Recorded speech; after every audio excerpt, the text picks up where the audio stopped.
Now let's take a look at question 29. We've established the theory that a function requires a single input to map to exactly one unique output. It doesn't just live in a textbook or on a coordinate grid plane. It models the system around us.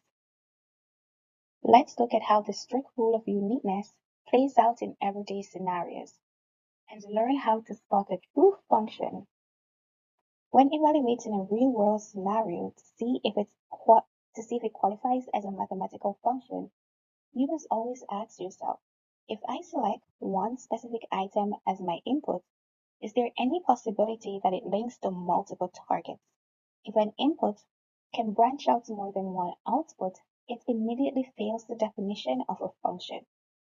In math, we call that a one-to-many relationship.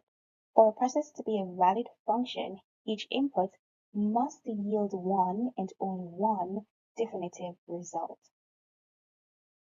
Now let's use this test to dissect our options, starting with options A and C.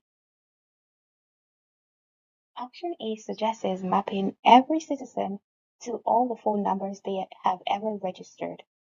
Now, if a citizen is our input, many people have had multiple cell phone or landline numbers over their lifetime. Because one citizen maps to multiple numbers, this is a one-to-many relationship, not a function. Option C links a residential home structure to all of its past occupants. Again, unless a house was built yesterday, most homes have had multiple families or individuals living in them over the years. One input, the house, leads to a whole list of different outputs. It fails the test.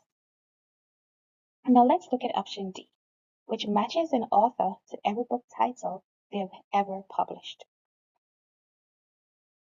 Think about a prolific writer. If you choose an author like, say, William Shakespeare or Stephen King as your input, the machine doesn't output just one title. It outputs dozens of different plays and novels, because a single input generates a massive list of unique outputs. It completely violates our core mapping rule, so option D is mathematically disqualified. That brings us straight to option B, assigning each vehicle currently on the road to its unique license plate identifier. Now let's run this through our function machine.